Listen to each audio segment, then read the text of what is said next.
한 주간의 경인 지역 주요 뉴스를 전해드립니다. 경기도 고양과 파주, 의정부 등 수도권 북부에서 서울로 출퇴근하는 분들 많으시죠. 대중교통은 부족하고 오가는 시간은 길어 문제였는데 정부가 광역버스와 BRT를 추가 투입하기로 했습니다. 유성훈 기자입니다. 경기도 고양과 의정부, 파주와 양주 등 수도권 북부의 통행량 중 서울 방향 통행 비율은 평균 45%. 이 중 절반은 대중교통으로 오가는데 평균 버스 이용 시간은 85.3분으로 길고 긴 고행길입니다. 경기 북부와 서울을 오가는 도로의 혼잡도도 높습니다.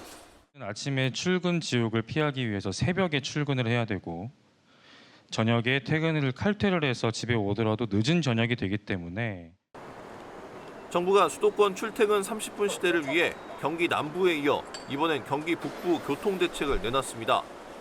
먼저 버스가 부족한 신도시 지역에 광역버스 공급을 확대합니다.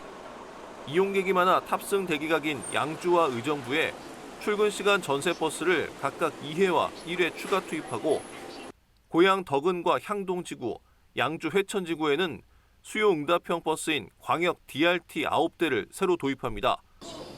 또 4칸 열차로 운행하던 경의중앙선 문산에서 용산 구간 출퇴근 전용 열차를 내년 상반기부터 8칸으로 늘립니다. 간선 급행버스 체계 BRT 2곳도 신설합니다. 파주 운정 BRT와 고양 화랑로 BRT입니다.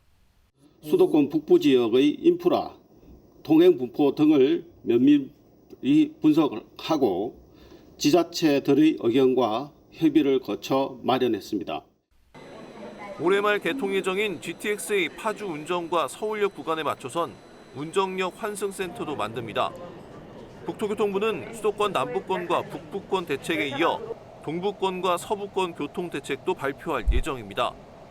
OBS 뉴스 유성훈입니다. 포화 상태인 수도권 매립지의 대체 부지 선정이 난항을 겪으면서 이전 작업이 또다시 무산될 위기에 놓였습니다. 환경부가 현재 매립장을 계속 활용하겠다는 뜻을 밝히자 지자체와 시민단체는 물론 정치권에서도 대책 마련을 촉구하고 나섰습니다. 유은총 기자입니다. 사용 종료 시점까지 1년을 앞둔 상황에서 대체 매립지 찾기에 어려움을 겪고 있는 수도권 매립지.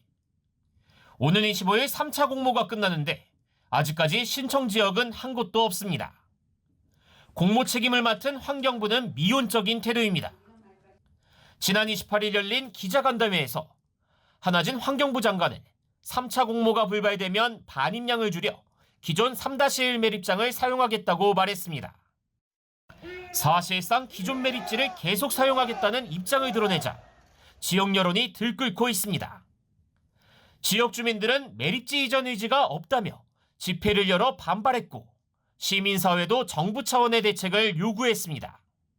3조까지 대체 매립지가 안 나오니까 국무총리실에다 전담기구를 설치해서 정부 차원에서 좀 다뤄줘야 된다.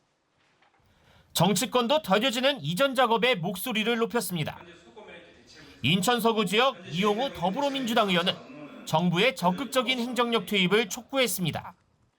이게 단순히 환경부만의 문제가 아니고 윤석열 대통령이 공약 사항으로 국정 과제로 제시했던 부분이기 때문에 더 적극적인 노력이 필요할 거라고 보여집니다. 환경부와 인천, 경기, 서울 등 4자 협의에 따라 수도권 매립지 관리 공사를 인천시로 이관할 것을 강조했습니다. 현재 주민 50% 찬성이 필요한 공모 조건을 완화하고 신청 지역에 대한 지원 확대를 제안했습니다. 김교웅, 모경정 의원 등 다른 인천 서구 지역 의원들과 협조해 필요하면 관련 입법도 추진하기로 했습니다. 답보 상태에 놓였던 수도권 매립지 문제가 22대 국회에서 다시 부각되면서 대체 부지 마련에 속도가 붙을지 주목됩니다. OBS 뉴스 유은총입니다. 경기도 용인시 옛 경찰대학교 부지 개발이 8년 만에 본격 추진됩니다. 공동주택 세대수를 줄이고 광역교통대책이 마련되면서 사업이 급물살을 탈 전망입니다. 문정진 기자입니다. 경찰대학교와 법무연수원이 이전하면서 빈 땅으로 남은 부지. 지난 2016년 민간주택 공급 촉진 지구로 지정됐지만 8년 동안 사업은 진행되지 않았습니다. 건물이 관리도 잘 안 되고 건물을 방치하고 있다 보니까 주위가 어둡고 이래서 범죄 우려성이. 사업 지연 원인은 많은 세대수와 미흡한 교통대책. 한국토지주택공사는 용인시 요구에 따라 주거 환경 개선을 위해 주택수를 20% 줄여 5,400호 미만으로 짓기로 했습니다. 연구개발기관 유치 등 자족기능 확보를 위한 지원시설 용지도 확보했습니다. 세대수가 줄어들면서 저희가 지원시설 용지를 이제 19%로 확보를 하게 된 것이고요. 지원시설 용지가 확보됨으로써 이제 단순한 베드타운이 아니라 광역교통개선대책 7개 노선 중 6개 노선이 반영돼 교통 혼잡 우려도 해소될 것으로 보입니다.